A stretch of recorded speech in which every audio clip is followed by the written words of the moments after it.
Halo pemirsa yang berhati mulia di seluruh Nusantara. Saya Fain dari CHA Official menyapa salam sehat, bahagia, dan sukses selalu. Amin. Berbagi tidak akan membuat kita kekurangan.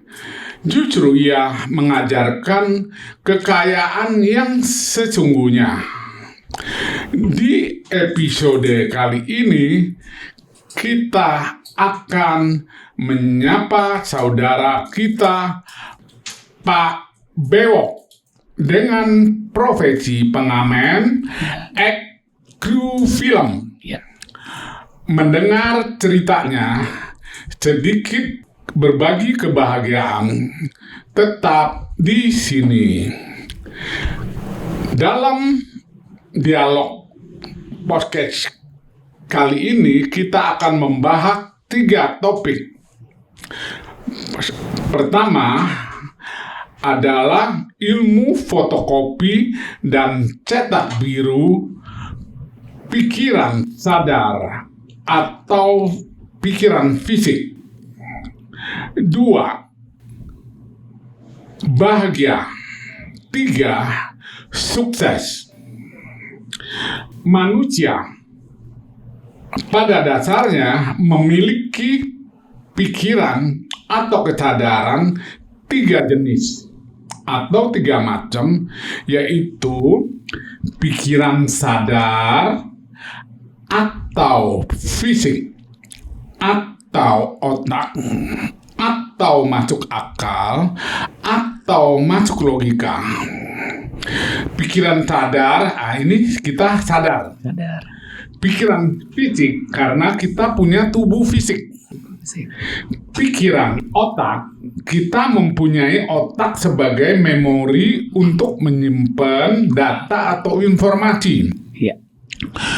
Pikiran masuk akal artinya sudah ada yang tertanam di memori, disebut akal. Yang ketiga, pikiran masuk logika, yaitu tersimpan di memori yang disebut logika. Nah, kelimanya itu sinonim. Itu disebut pikiran sadar atau fisik. Nah, nanti selanjutnya mungkin saya akan lebih banyak menggunakan pikiran fisik atau sadar. Dan yang kedua, jenis pikiran itu pikiran intuisi atau jiwa. Yang ketiga, pikiran roh. Jadi yang pertama kita bicara pikiran sadar atau fisik.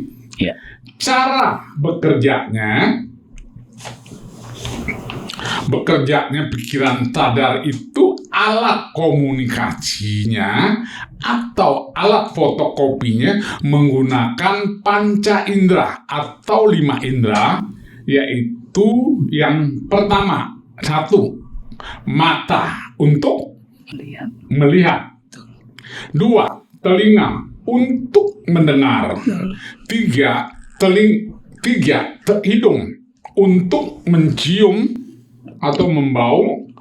4. Mulut dan lidah untuk mengecap atau merasa dan berbicara. 5. Kulit untuk merasa dan atau perasaan itu dibagi menjadi 2, yaitu perasaan fisik dan perasaan non fisik. Maaf, Pak Bewok, bisa bedain nggak perasaan fisik dan non fisik itu gimana? Bisa bedain nggak? Fisik dan non fisik. Fisik itu apa? Yang langsung kena ke kita itu fisik. Kalau non fisik? Kalau non fisik yang tidak langsung. Oke, berarti belum paham, nggak apa-apa. Terima kasih. Jadi fisik itu artinya yang bisa kelihatan. Yang kelihatan. Nah, ini apa? Fisik. Nah, ini disebut apa? Tangan. Ini disebut pulpen. Nah, itu namanya fisik terlihat. oleh mata. Yang non fisik yang tidak kelihatan contohnya apa, Pak Beok? Ya kayak makhluk halus. Oke, makhluk halus. Itu tidak kelihatan. Kamu bisa tahu dari makhluk halus itu Pak Beok tahu dari mana? Ya karena dia wujudnya nggak kelihatan. Hah? Karena wujudnya dia kan Yang nggak nggak kelihatan kok bisa tahu makhluk halus gitu loh. Dari mana taunya? Ya karena dari yang tadi Bapak bilang non fisik itu. Jadi yang namanya non fisik itu yang tidak kelihatan. Iya. Tapi bisa dirasakan atau diraba atau bisa dirasakan. Misalnya contohnya angin. Bisa dilihat nggak? Iya. Nggak, bisa dirasa. Bisa dirasakan. Misalnya sakit hati. Bisa dirasa. Bisa dilihat nggak? Enggak. Itu namanya non fisik. Non-fisik, Oke. ya. Nah, jika merasa alat komunikasi, alat komunikasi 5 indera itu kerjanya itu seperti mesin fotokopi atau scan atau meniru atau mencontoh, ya. Meniru, mencontoh, scan, ya. Fotokopi. Jadi dapat disimpulkan apabila seseorang menggunakan pikiran fisik adalah seperti bio. Bio itu artinya hidup. Biorobot atau robot hidup mesin fotokopi. Nah, sekarang pertanyaan saya kepada Pak Bewok, apakah benar Pak Bewok itu adalah robot hidup mesin fotokopi? Betul. Betul. Jadi Bapak nggak menolak Pak Bewok? Enggak. Alasannya apa? Seperti mesin fotokopi tadi ya. Oke. Nggak ada masalah. Coba andaikan Pak Bewok bilang bukan mesin fotokopi. Misalnya Pak Bewok keberatan nih. Wah, enggak, saya bukan robot gitu. Iya. Hah? Bagaimana? Robot atau bukan? Robot fotokopi atau bukan? Robot. Hah? Robot. Jadi robot fotokopi setuju? Setuju. Hah? Setuju. Setuju. Coba andaikan Pak Bewok bilang nggak setuju saya bukan robot kok, bukan mesin fotokopi, saya kan manusia, bisa apa namanya, bisa macam-macam gitu loh. Iya. Oke, kalau misalnya Pak Bewok tidak setuju robot hidup mesin fotokopi, nah sekarang ada kata yang Pak Bewok pernah dengar nggak? Anio, artinya apa? Apa ya? Belum pernah dengar. Belum pernah dengar artinya. Belum pernah fotokopi. Belum pernah fotokopi. Iya. Nah, anio itu bahasa Korea, artinya tidak. Nah, fotokopinya udah masuk tuh ke memori otaknya, tersimpan. Anio artinya apa? Fotokopi. Mesin fotokopi. Barusan tadi fotokopi artinya apa? Bahasa Korea artinya anio tadi apa? Artinya? Baru di fotokopi udah lupa. Anio. Iya, artinya apa? Mesin fotokopi. Bukan, tidak. Tidak ya? Barusan bicara. Jadi fokusnya kemana nih Pak Bewok? Mikirin siapa itu yang dipikirin? Jadi anio itu bahasa Koreanya artinya tidak. Tidak. Ya? Anio tidak. Ai. Lain. Itu artinya apa? Saya. Saya. Ai artinya apa? Saya. Hah? Saya. Sayang. Itu bahasa apa tuh? Saya. Itu bahasa apa? Ya, ai. Bahasa apa? Saya. Inggris. Hah? Inggris. Oke, bahasa Inggris. Ya, sebenarnya ini juga ai. Iya. Ai bukan ai. Apa? Enggak. Bahasa Mandarinnya ai itu artinya apa? Waduh, kurang paham tuh, Pak. Ai itu artinya cinta. Cinta. Iya. Ai belum pernah saya cinta kamu. Nah, itu makanya belum ada fotokopinya. Nah, sekarang udah tahu cara kerja fotokopi. Itu pikiran fisik ya, pikiran sadar. Jadi kita adalah robot hidup mesin fotokopi. Sekarang Pak Bewok setuju? Udah setuju ya? Oke, kalau udah setuju kita lanjut. Setelah fotokopi, selesai, proses selanjutnya adalah melakukan identifikasi. Nah, melakukan identifikasi itu artinya menandai, memberi simbol atau tanda, ya.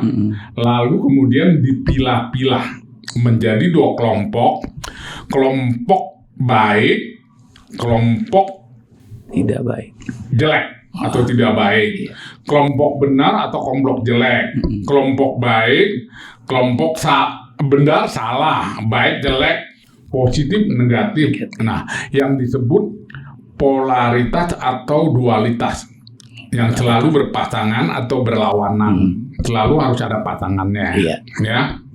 Nah, setelah selesai dipilah-pilah, diidentifikasi, dan terakhir disebut dicetak biru, menyimpan di dalam memori. Ya, dicetak biru di dalam memori otak dan memori jiwa.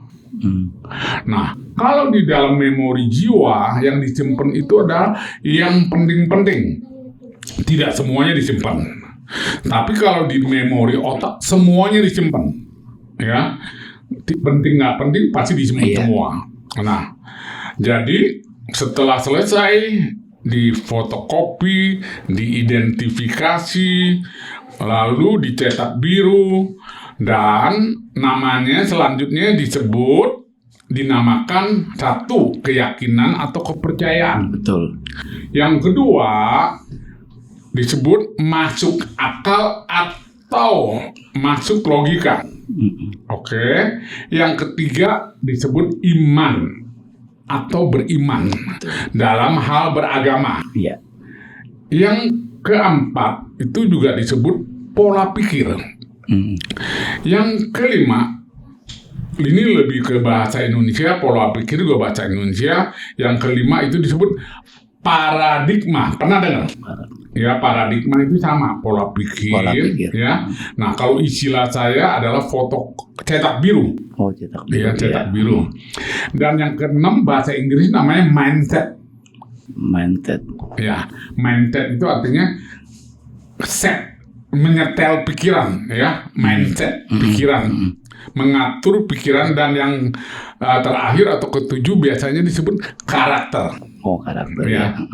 Nah, hasil cetak biru itu inilah yang menentukan nasib atau masa depan hidup seseorang di kemudian hari sesuai yang dicetaknya, seperti jadi orang berada atau orang kaya. Jadi orang kaya atau berada itu bukan karena kebetulan, itu adalah hasil cetak biru. Nah, orang belum berdaya atau disebut miskin. Nah, itu hasil cetak biru. Orang sakit juga hasil cetak biru. Dan lain seterusnya. Ya. Nah, apabila sudah dicetak biru, setiap ada informasi yang masuk akan dicek dan cross-check di memori. Apabila ada, akan direspon otomatis tanpa berpikir, tergantung identifikasinya. Apabila sudah dicetak biru, setiap ada informasi yang masuk ke pikiran fisik atau sadar dan akan direspon secara otomatis tanpa berpikir lagi. Apakah itu baik atau jelek, baik atau buruk, hanya demi untuk mempertahankan fotokopi yang sudah ada dalam memori otak. Bila tidak ada, akan ditolak secara otomatis yang disebut mental block, atau dia akan mengatakan, itu nggak masuk akal, itu nggak masuk logika, karena belum ada fotokopi dan cetak birunya. Ya. Nah, berikutnya proses fotokopi yang selama ini dilakukan, yang tadi jelaskan dari awal, itu bahasa kerennya atau populernya umumnya itu disebut apa? Belum. Ya, karena belum ada fotokopi, nah. Iya, belum. Ya, bagaimana mau tahu Iya, gitu loh. Ya. Iya. Nah, sekarang bahasa kerennya adalah Pak Bewok, Iya. anaknya itu ke sekolah ngapain? Sekolah, Ya ngapain ke sekolah? belajar. Nah, belajar. Jadi bahasa kerennya itu adalah belajar. Jadi fotokopi disebut Belajar.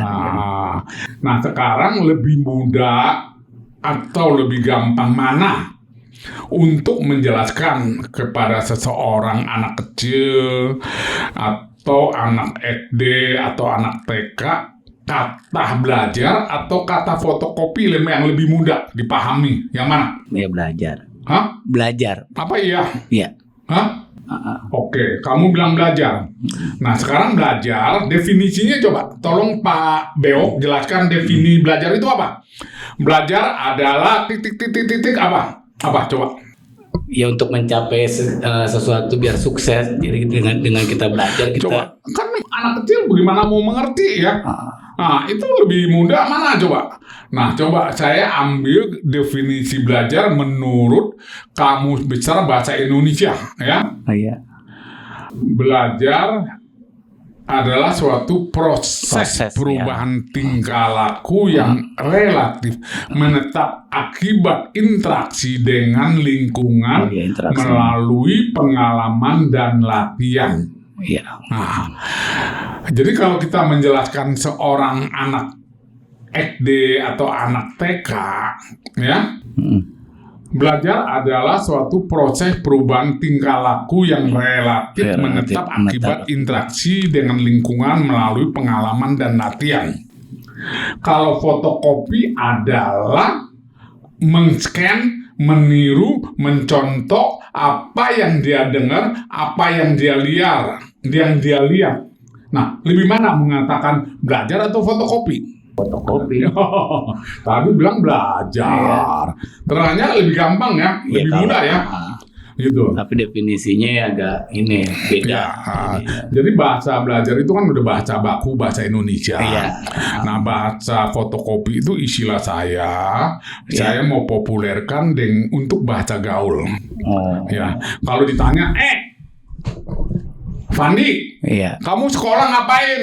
Belajar atau fotokopi yang lebih mudah?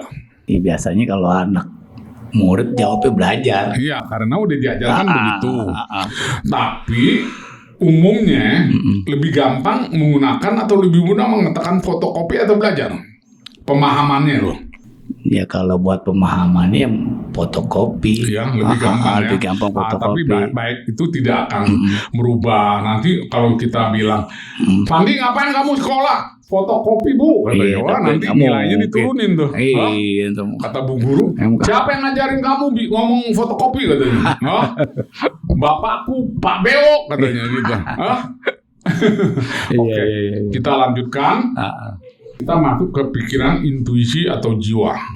Alat komunikasinya adalah perasaan yang akan timbul secara otomatis tanpa proses berpikir.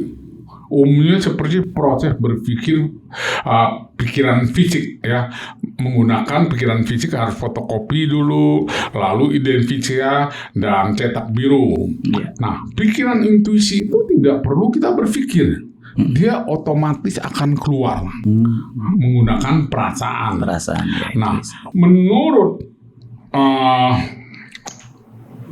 Albert Einstein, seorang fisikawan, itu mengatakan, satu, pikiran intuitif adalah suatu karunia suci dan pikiran masuk akal adalah seorang pelayan yang setia. Kita sudah menciptakan masyarakat yang menghormati pelayan dan melupakan karunia suci. Manusia diciptakan untuk menjadi jenius. Tetapi ketika kita menilai seekor ikan dari kemampuannya memanjat pohon, maka selamanya dia akan merasa bodoh. Ya. Yang ketiga adalah jenius adalah 1% bakat, 99 bekerja keras. Nah, siapa yang bekerja keras? Yang jaminan nggak orang yang bekerja keras pasti kaya? jaminan. Ya.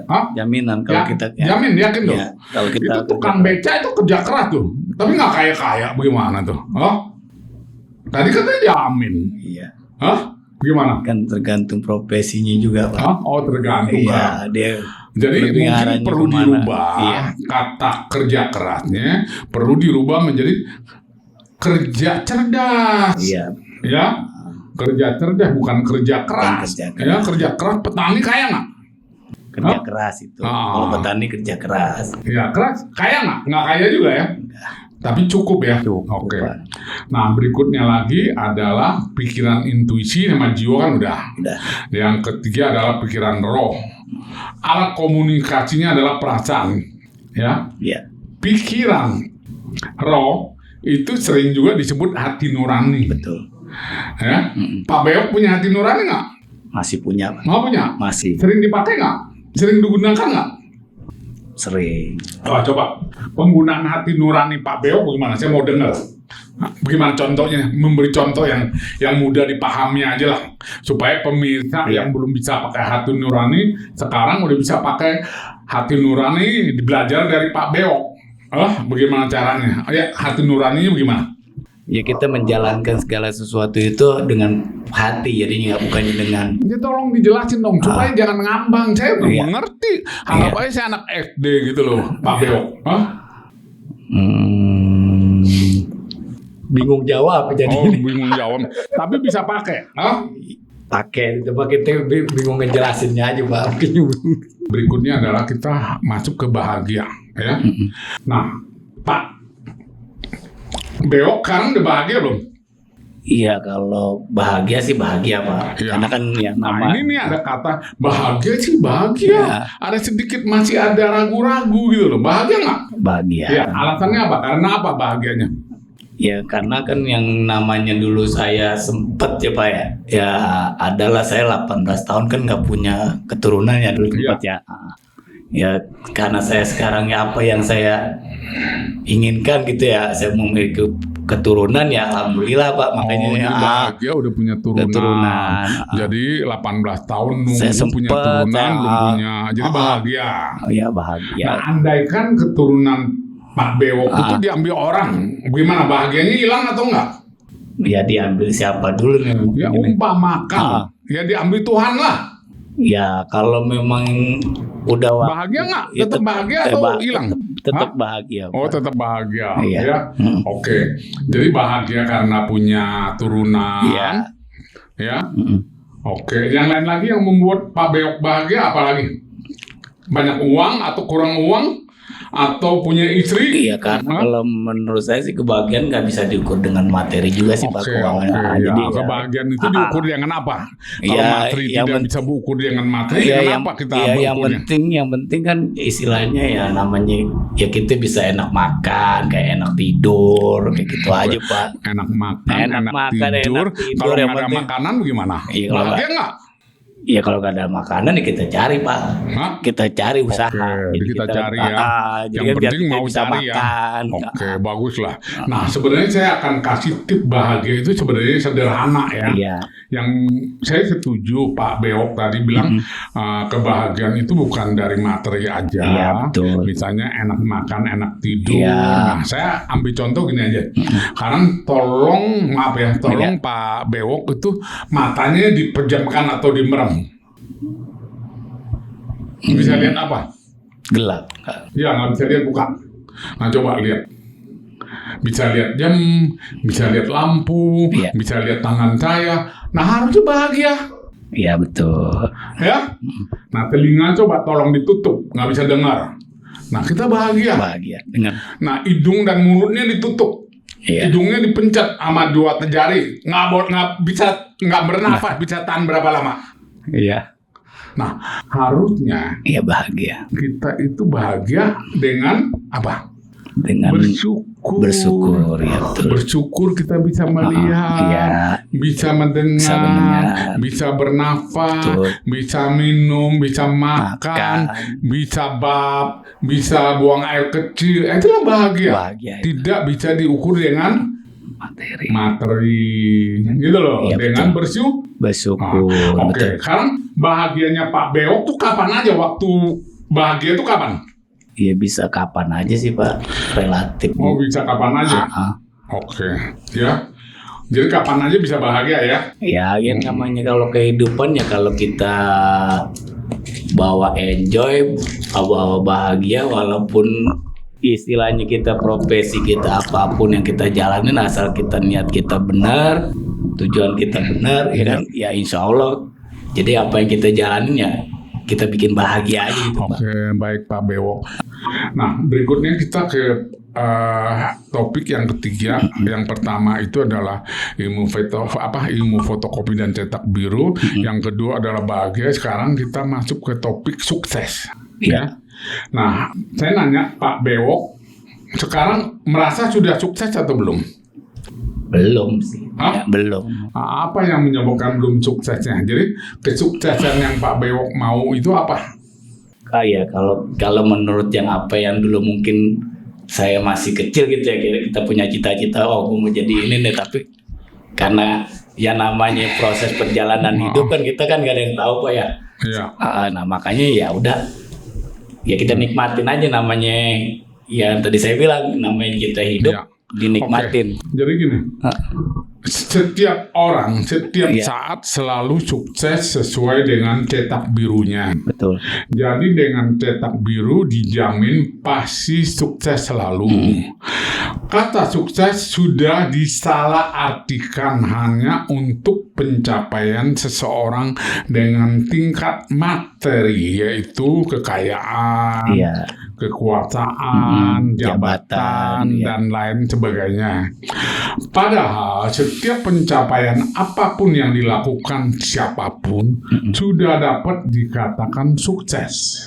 Ya, seperti seorang bayi lahir selamat itu sudah sukses lahir. Betul.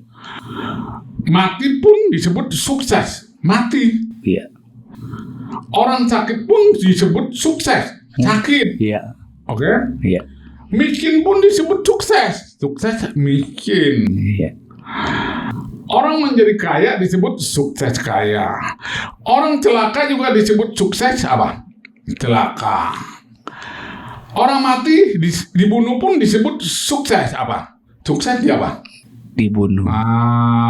Jadi setiap saat semua pun sukses. Iya. Termasuk Pak Bewok niat tadi siang atau tadi pagi atau kemarin ingin ke sini, udah sukses belum? Sukses. Sukses di sini duduk. Tadi bilang belum sukses. Sekarang mau saya tanya, yang belum sukses itu Pak Bewok mau apa yang belum sukses? Contohnya apa? Silakan. Ya? Contohnya belum sukses. Iya, tadi kan bilang belum sukses. Ingin apa supaya sukses itu apa yang Pak Bewok inginkan? Iya. Anaknya mau dikuliahin jadi sarjana atau begitu. Iya. Kalau udah punya rumah belum? Belum punya rumah. Kalau udah punya rumah saya sukses. Udah punya mobil belum? Belum. Nah, kenapa belum punya rumah? Kenapa belum punya mobil? Karena Pak Bewok cetak birunya nggak ada punya mobil, punya rumah. Makanya nggak punya. Iya, betul. Ada? Iya. Nah, cetak biru dulu. Cetak biru dulu, ya. Nah, dulu cetak birunya mau punya anak, tapi punya anak ya? Alhamdulillah punya anak, iya. Oke. Nah, kurang lebih, jadi setiap saat kita tuh mencapai sukses. Nah, memang ada sukses yang belum tercapai, yang tadi Pak Bewok bilang. Iya. Belum sukses karena ingin mengkuliahkan anaknya menjadi sarjana. Insya Allah, mudah-mudahan ya. Nggak tahu Pak Bewok dulu cita-citanya apa? Masih kecilnya. Mau jadi dokter atau apa sih Pak? Tapi nggak cetak biru baik, akhirnya nggak tercapai karena ya namanya tadi saya bilang karena ya namanya perjalanan hidup kan kadang-kadang kan. Baik, jadi kita sudah selesai